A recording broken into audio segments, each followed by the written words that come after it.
Tabye wano abantu batunulira muntu ali mu office n'engeri gye bamwagalamu n'engeri gye bamutyamu naye nze ntunulira office bwe muba mukola etteeka ly'amagye mukola etteeka erigenda okukola bino ekisooka okutuukiriza ebyasalwawo Supreme Court ku bikwatagana ku basibe abaali bavunaanibwa emisango mu court martial.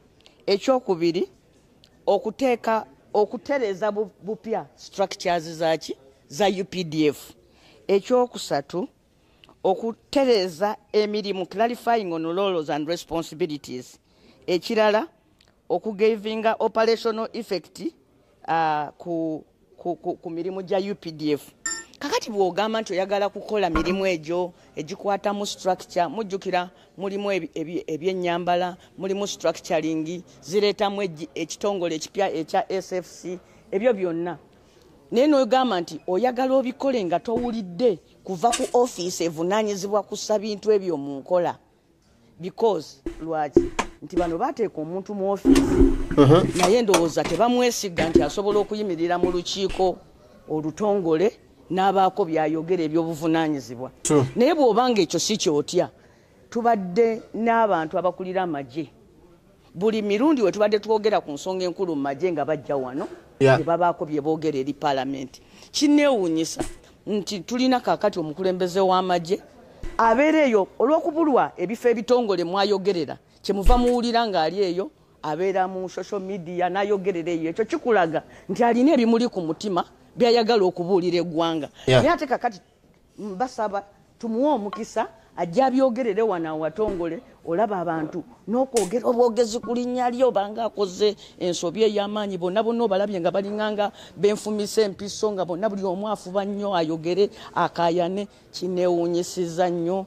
Era kakati ntandise okukkiriza nti ndowooza muwoozi oba oli awo bye yayogera bituufu nti wano tuli ba clowns.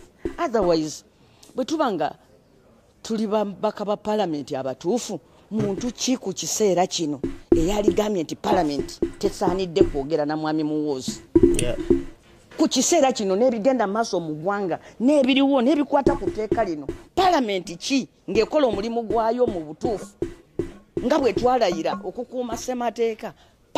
Mubaka wa paalamenti kika ki ataalyagadde kwogerako na mukulembeze w'amagye mu kaseera kano ke tulimu mu butongole? Naye n'olaba nga balwana lwaki? Ndowooza bba bamumanyi, bayinza okuba bamanyi nti naayinza okulemwa okwogera eri paalamenti. Simanyi lwaki bamutiisa okwogera gye tuli. Otherwise banne bonna gye n'omuwoozi omujjukira eyakavaako oli kati minisita wa internal affairs yajjanga wano, Katumba Wamala yajjanga wano, Ereru yajjanga wano, bonna babadde bajja. Ono aliko ki ekyenjawulo ate ng'akulaga nti ayagala nnyo okwogerako eri abantu. Kyekimutwala ne mu social media. Ali wakati mu bikolwa ebigenda mu maaso. Mu bino byennyini bye tuliko abiri makati era yagenda n'obbisa mu nkola. Tulinamu ebya discipline, mulimu ebyobulamu by'abajaasi, mulimu ebya pensioni y'abajaasi, mulimu structures z'amagye, mulimu okuleeta ekitongole ekitabadde mu magye SFC nakyo kiyingirewo, mulimu ennyambala y'amagye. N'ogamba nti ataga kulembera ye teweetaaga kwogera naye ng'okola etteeka.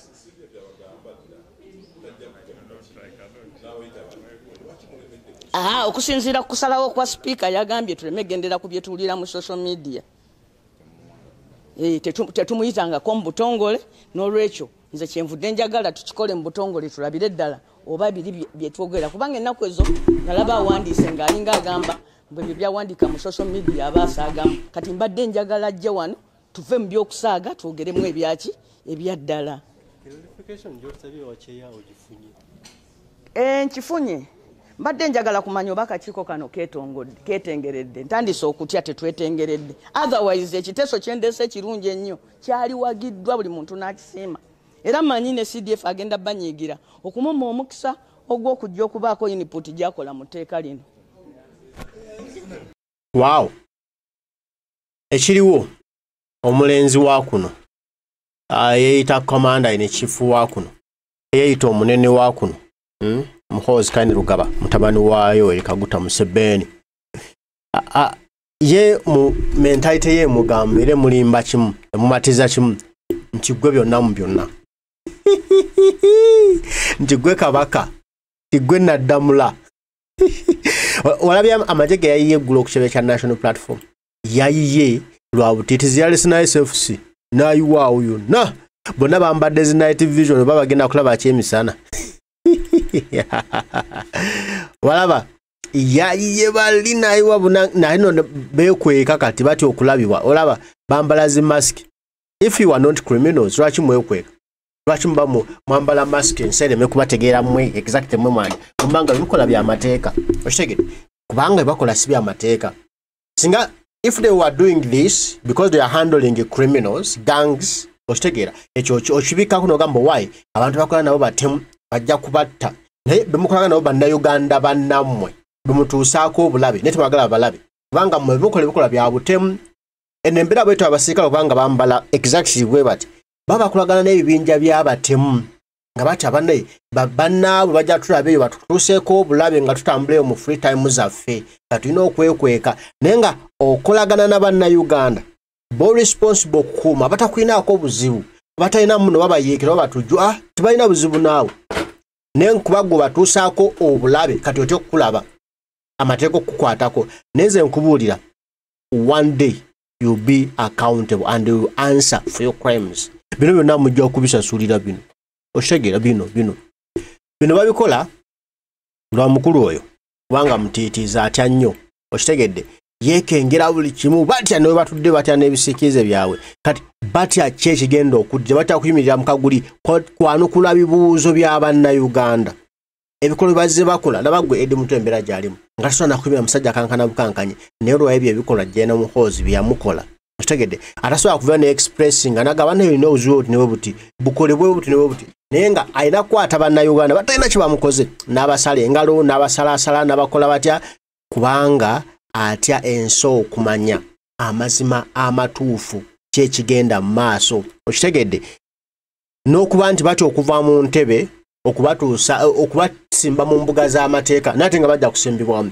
kati yuno omusirikale atwine bambuzizaawo bwe batyo tewali amanyiwa gyali bamulanga musango ki simanyi ndowooza ayogeddeku ku bikoolo byabwe bakola ne bagamba katumukole ki katumubuzeewo naye nze nkulayirira byonna bye bakola olwaleero bye bakola enkya bye bajja okukola mu maaso ne bye balikola n'ebyo bye baakola emabega they'll be accountable ku bikoolo biro byabwe ate nga bajja kisasulira oba baagala oba tebagala bino bakola bannayuganda abaana b'abantu ababonyaabonya abakola byonna bye bakoze ebikolero bo ne balowooza mbu bakitalo nnyo bajja kusigalawo nga tebagambwako bajja kusigala nga bamaanyi beeyita bamaanyi bannaggwano ebyo bye bakola abaana b'abandi ebyo nze nkubuulire a day will come they will pay for these atrocities bajja kusasulira bino ebikolobero bo bayinza okulowooza muno ffe tuli baakabi nnyo twatera embundu tuyetafuna obwogerero tuze okubakuba tuze okubattala tuze okubalinga olunankole kale olunaku lujja kukya lumu naffe tubayigiriza okwogera olunayuganda olabagwe owakakyokedde emmere omuntu n'amugamba nti nno abasibe b'otadde mu basement kuba tubalina mu mateeka balina mukyamu era bw'ogaana akagenda kujjutuka n'asooka n'amutama ngunyo eri mutwe n'amutana addayo n'amutwala mu kooti ya bulijjo n'amugya mu basement kati wamala omugjayo ate n'avaayo oluvannyuma neyeekangabiriza if these people value the lives we gave them they must never even think of sending such stupid letters again. This is their last warning, or I expect an apology.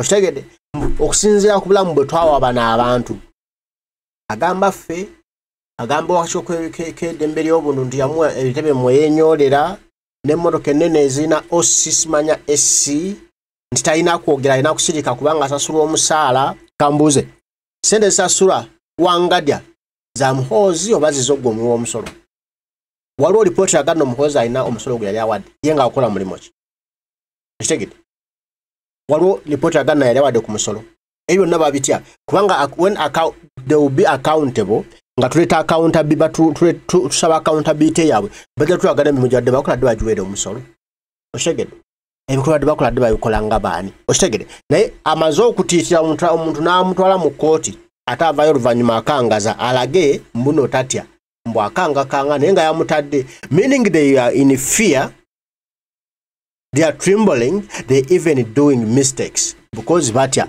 ate bobanga oli mukutitiro oli mutitizo okole ensobi mpitiri ekitagenda okole ensobi alinoza jusoba atobe ekyo nakoze kyacha mwana nayiyo obuyinja kati byalimu ayiwo obuyinja neeraga nayiwo obuyinja neeraga nenga their day is coming whether they want or not oshitegede bingi babyokoze bangi babyogedde batisatiso okutono batisatiso okutoli oshitegede n'ekirungi nti eseeraba ensewulira ensetegeera ensewuliriza negamba wewana n'okuba omutemu wewana olw'obutemu bwo kati babateka kugula vetted robali simagula vetted robali simagula vetted robali simanya gulugudu gobali ebyo bibateeka ku bantu kati as per now bibateeka ku buli munnayuganda akole fujjo byabwe ne beewaana ne beesuutasuuta naye their time is coming buli kyebakoze munnayuganda